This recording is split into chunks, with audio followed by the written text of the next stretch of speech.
Everyone, Jharkhand live की YouTube channel में आप सबका स्वागत है। तो दोस्तों, आज है 11 मई और हम लोग यहाँ पर आज 9, 10, 11 मई के झारखंड के महत्वपूर्ण करंट अफेयर क्वेश्चंस देखने वाले हैं।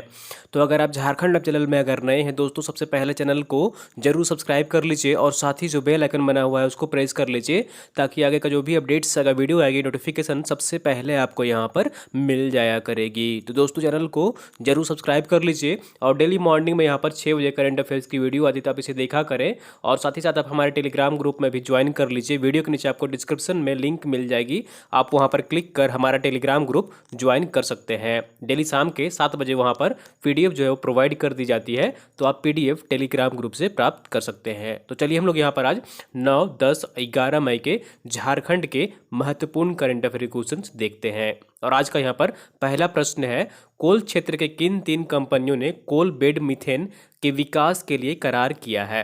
तो झारखंड में कोल क्षेत्र के किन 3 कंपनियों ने कोल बेड मीथेन के लिए विकास के लिए करार किया है, एमओयू किया है? तो इसका सही आंसर जो होगा यहाँ पर option number D is right answer हो जाएगा, ये सभी। तो ये सभी कंपनियां हैं जो कि ये तीनों ही कंपनी है एक दूसरे के साथ करार किया है कोल बेड मीथेन के विकास के लिए। तो option number D is right answer हो जाएगा। और ये कंपनियां कौन कौन है? तो ये CMPDI है, BCCL है और ECL है। तो ये तीनों ही कंपनियां एक दूसरे के साथ करार किया है, समझौता किए हैं कोल बेड मीथेन के विकास के लिए। तो option number D is right answer हो जाएगा। चलिए पूरी डिटेल्स में यहाँ पर इस न्यूज़ को देख लेते हैं। तो जैसा कि आप यहाँ पर देख पा रहे हैं, CMPDI और Bharat coking coal limited BCCL Dhanbad के बीच और eastern coal fields limited Sanctoria के साथ उनके पट्टे वाले क्षेत्रों में कोल बेड मीथेन के विकास के लिए समझौता हुआ है। गैस की घरेलू मांग पूरी करने के लिए कोल बेड मीथेन गैस निकासी की सुविधा और कारखानों और कोयला उत्पादन की सुरक्षा बढ़ाने पर भी कार्य करेंगे। तो option number D is right answer हो जाएगा। ये तीनों ही कंपनियां एक दूसरे के साथ समझौता की है, करार किए हैं। चलिए अगले प्रश्न की ओर चलते हैं। और अगला प्रश्न है यहाँ पर, वर्ल्ड एथलेटिक्स रेस वॉकिंग के लिए रांची के मोराबादी के रूट को कितने वर्षों के लिए मान्यता दी गई है? तो वर्ल्ड एथलेटिक्स रेस वॉकिंग का हाल ही में रांची में आयोजन भी किया गया था और इसके लिए यहाँ पर रांची मोराबादी में स्थित जो रूट है उससे वर्ल्ड एथलेटिक्स रेस वॉकिंग के लिए कितने वर्षों के लिए मान्यता दी गई है? तो इसका सही आंसर जो होगा यहाँ पर option number B is right answer हो जाएगा, 3 वर्षों के लिए। कितने वर्षों के लिए? 3 वर्षों के लिए मान्यता दी गई है। तो option number B is right answer हो जाएगा। अगले 3 सालों तक यहाँ पर रेस वॉकिंग का जो यहाँ पर कंपटीशन होता है उसका आयोजन किया जाएगा। तो option number B is right answer हो जाएगा, 3 वर्षों के लिए। चलिए पूरी डिटेल्स में यहाँ पर देख लेते हैं। तो जैसा कि आप यहाँ पर देख पा रहे हैं, वर्ल्ड एथलेटिक्स रेस वॉकिंग के लिए रांची के मोराबादी के रूट को अगले 3 वर्षों के लिए मान्यता दी गई है। इसी साल मोराबादी में अंतर्राष्ट्रीय रेस वॉक का आयोजन किया गया था। रांची के मौसम और रूट की तारीफ काफ़ी हुई थी, तो इसके लिए यहाँ पर 3 सालों के लिए यहाँ पर मान्यता दी गई है मोराबादी रूट को यहाँ पर अंतर्राष्ट्रीय रेस वॉकिंग के लिए। ठीक है, वर्ल्ड एथलेटिक्स रेस वॉकिंग के लिए 3 सालों के लिए मान्यता प्राप्त की गई है। तो option number B is right answer हो जाएगा। चलिए अगले प्रश्न की ओर चलते हैं। और अगला प्रश्न है यहाँ पर, रांची का मोराबादी रूट भारत में रेस वॉक का आयोजन करने वाला कितने नंबर का शहर बन गया है? ठीक है, रांची का मोराबादी रूट भारत में रेस वॉक का आयोजन करने वाला कितने नंबर का शहर बन गया है रांची? तो इसका सही आंसर जो होगा यहाँ पर option number B is right answer हो जाएगा, दूसरा राज्य बन गया है। ठीक है, दूसरा शहर बन गया है यहाँ पर रांची शहर, जो कि मोराबादी रूट है। तो option number B is right answer हो जाएगा, रांची का मोराबादी रूट भारत में रेस वॉक का आयोजन करने वाला दूसरा शहर बन गया है। तो option number B is right answer हो जाएगा। इससे पहले कहाँ आयोजन किया जाता था, चलिए वो यहाँ पर देख लेते हैं। तो अंतर्राष्ट्रीय रेस वॉक का आयोजन करने वाला राज्य का मोराबादी रूट दूसरे नंबर का रूट बन गया है। ठीक है, दूसरे नंबर का शहर बन गया है। इससे पूर्व अब तक भारत में रेस वॉक का आयोजन केवल चेन्नई में होता था। तो option number B is right answer हो जाएगा, रांची शहर रेस वॉक का आयोजन करने वाला दूसरा शहर बन गया है। चलिए अगले प्रश्न की ओर चलते हैं। और अगला प्रश्न है यहाँ पर, झारखंड स्वास्थ्य विभाग ने निम्न में से किस खाद्य पदार्थ को राज्य में बिक्री पर प्रतिबंध लगाया है? ठीक है, तो राज्य में किस खाद्य पदार्थ पर प्रतिबंध लगाया गया है, प्रतिबंधित किया गया है? तो इसका सही आंसर जो होगा यहाँ पर ऑप्शन नंबर ए इज और राइट आंसर हो जाएगा पान मसाला पर। किस पर? पान मसाला पर झारखंड स्वास्थ्य विभाग ने, राज्य सरकार ने यहाँ पर खाद्य पदार्थ को, पान मसाला खाद्य पदार्थ को बिक्री पर प्रतिबंध लगा दिया गया है। तो ऑप्शन नंबर ए इज और राइट आंसर हो जाएगा पान मसाला पर पूरे राज्य में, राज्य के विभिन्न जिलों में प्रतिबंधित किया गया है। चलिए, क्यों यहाँ पर प्रतिबंधित किया गया है इसका कारण हम लोग यहाँ पर देख लेते हैं। तो जैसा कि आप यहाँ पर देख पा रहे हैं, राज्य सरकार ने पान मसालों की बिक्री पर राज्य में पूरी तरह से प्रतिबंधित कर दिया है। यह प्रतिबंध 11 ब्रांडों में मैग्नीशियम कार्बोनेट पाए जाने के बाद प्रतिबंध किए गए हैं। तो ये याद रखिएगा, ये आपके लिए महत्वपूर्ण है कि कौन से यहाँ पर केमिकल के कारण इसे प्रतिबंधित किया गया है। तो मैग्नीशियम कार्बोनेट की वजह से इसे प्रतिबंधित किया गया है।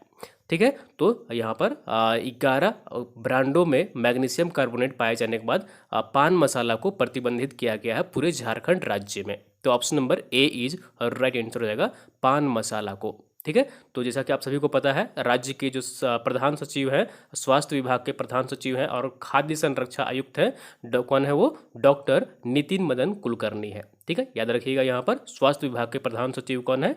डॉक्टर नितिन मदन कुलकर्णी है। ठीक है, तो यहाँ पर राज्य में पान मसाला को प्रतिबंधित किया गया है और इसमें केमिकल का जो नाम है वो याद रखिएगा, मैग्नीशियम कार्बोनेट के कारण यहाँ पर इसे प्रतिबंधित किया गया है, मैग्नीशियम कार्बोनेट। ठीक है, और इसका चलिए आप लोग कमेंट करके बताइएगा इसका फॉर्मूला क्या है, मैग्नीशियम कार्बोनेट का फॉर्मूला क्या है, ये आप लोग को कमेंट करना है। ठीक है, चलिए अगले प्रश्न की ओर चलते हैं और अगला प्रश्न है यहाँ पर, भारतीय लोक कल्याण संस्थान द्वारा झारखंड के विभिन्न जिलों के 200 कलाकारों को कितनी आर्थिक सहायता राशि प्रदान की है? तो भारतीय लोक कल्याण संस्थान द्वारा झारखंड के विभिन्न जिलों से 200 कलाकारों को आर्थिक सहायता राशि प्रदान की है और कितनी प्रदान की गई है ये राशि? तो इसका सही आंसर जो होगा यहाँ पर ऑप्शन नंबर ए इज और राइट आंसर हो जाएगा 500 रुपये प्रदान की गई है। कितनी प्रदान की गई है? 500 रुपये प्रदान की गई है। तो ऑप्शन नंबर ए इज और राइट आंसर हो जाएगा भारतीय लोक कल्याण संस्थान द्वारा झारखंड के विभिन्न जिलों के 200 कलाकारों को 500 रुपये प्रदान किया गया है। ऑप्शन नंबर ए इज और राइट आंसर हो जाएगा। तो जैसा कि आप यहाँ पर देख पा रहे हैं, लॉकडाउन की इस घड़ी में कलाकारों की खराब स्थिति को देखते हुए भारतीय लोक कल्याण संस्थान के द्वारा झारखंड के विभिन्न जिलों के 200 कलाकारों को 500 रुपये की आर्थिक सहायता राशि प्रदान की गई है। तो ऑप्शन नंबर ए इज और राइट आंसर हो जाएगा। ठीक है, तो भारतीय लोक कल्याण संस्थान द्वारा झारखंड के 200 कलाकारों को 500 रुपये का आर्थिक सहायता प्रदान किया गया है। चलिए अगले प्रश्न की ओर चलते हैं और अगला प्रश्न है, हाल ही में आयोजित ऑनलाइन परिचय कोर्स राज्य में किस नए खेल के बारे में जानकारी दी गई है? तो हाल ही में एक ऑनलाइन परिचय कोर्स का आयोजन किया गया था और इस परिचय कोर्स में किस खेल के बारे में जानकारी दी गई थी? तो इसका सही आंसर जो होगा यहाँ पर ऑप्शन नंबर बी इज और राइट आंसर हो जाएगा क्रोनम खेल के बारे में। किस खेल के बारे में? क्रोनम खेल के बारे में। तो ऑप्शन नंबर बी इज और राइट आंसर हो जाएगा हाल ही में एक आयोजित ऑनलाइन परिचय कोर्स में राज्य में नए खेल के बारे में जानकारी दी गई और ये सभी राज्यों के लिए यहाँ पर ये आयोजन किया गया था और इसमें क्रोनम के बारे में जानकारी दी गई थी। तो ऑप्शन नंबर बी इज और राइट आंसर हो जाएगा। चलिए, ये क्रोनम कौन सा खेल है और इसमें क्या रूल्स रेगुलेशन है यहाँ पर, वो चलिए हम लोग यहाँ पर देख लेते हैं। तो जैसा कि आप यहाँ पर देख पा रहे हैं, हाल ही में क्रोनम फेडरेशन ऑफ इंडिया की ओर से विभिन्न राज्यों के राज्य संघ के लिए ऑनलाइन परिचय कोर्स का आयोजन किया गया। इस परिचय कोर्स में क्रोनम खेल के बारे में बताया गया। क्रोनम एक टीम गेम है जो फुटबॉल, हैंडबॉल, बास्केटबॉल और रग्बी का मिला जुला स्वरूप है। इसकी शुरुआत वर्ष 2008 में कई खेलों के खिलाड़ियों को एक साथ जोड़ने के इरादे से हुई थी। क्रोनम एक गोलाकार क्षेत्र पर खेला जाता है जिसे 4 भागों में विभाजित किया जाता है। फील्ड में 4 गोल पोस्ट होते हैं जिसमें गोल कर अंक अर्जित किया जाता है। इसमें एक टीम की ओर से 10 खिलाड़ी खेलते हैं या यह खेल जो है 20 मिनट के 3 सेटों में खेला जाता है। तो ऑप्शन नंबर आपका यहाँ पर बी इज और राइट आंसर हो जाएगा। ऑनलाइन परिचय कोर्स में किस खेल के बारे में जानकारी दी गई है? तो क्रोनम खेल के बारे में। और यह खेल जो है यहाँ पर किससे मिलता जुलता है? ये कॉम्बिनेशन है फुटबॉल का, हैंडबॉल का और बास्केटबॉल का और रग्बी का। ठीक है, ये मिला जुला स्वरूप है क्रोनम खेल। तो ऑप्शन नंबर बी इज और राइट आंसर हो जाएगा। चलिए अगले प्रश्न की ओर चलते हैं और आंसर ऑफ द डे है, पिछले वीडियो में आपसे प्रश्न पूछा गया था, बिरसा एग्रीकल्चर यूनिवर्सिटी के छात्रों के द्वारा मशरूम की कौन सी प्रजाति विकसित की है? ठीक है, बिरसा एग्रीकल्चर यूनिवर्सिटी के छात्रों द्वारा मशरूम की कौन सी प्रजाति विकसित की है? तो इसका सही आंसर जो होगा यहाँ पर option number B is right answer हो जाएगा पिंक मशरूम। कौन सा मशरूम? Pink mushroom. तो option number B is right answer हो जाएगा। चलिए यहाँ पर पूरी डिटेल्स में देख लेते हैं। तो बिरसा कृषि विश्वविद्यालय के छात्रों ने पिंक मशरूम का उत्पादन शुरू किया है। पहले यह पिंक मशरूम सिर्फ हिमाचल प्रदेश में होती थी। यह मशरूम अन्य मशरूम की तुलना में अधिक पौष्टिक तत्वों से भरपूर और प्रतिरोधक होता है। तो ऑप्शन नंबर आपका यहाँ पर बी इज राइट आंसर हो जाएगा। पिंक मशरूम का ये खेती यहाँ पर बिरसा कृषि विश्वविद्यालय के छात्रों ने शुरू की है। तो option number B is right answer हो जाएगा। चलिए यहाँ पर क्वेश्चन ऑफ द डे देख लेते हैं। आज का प्रश्न है, आज 28 मार्च को वीर शहीद नीलांबर पीताम्बर की कौन सी शहादत दिवस मनाई गई? 28 मार्च को वीर शहीद नीलांबर पीताम्बर की कौन सी शहादत दिवस मनाई गई?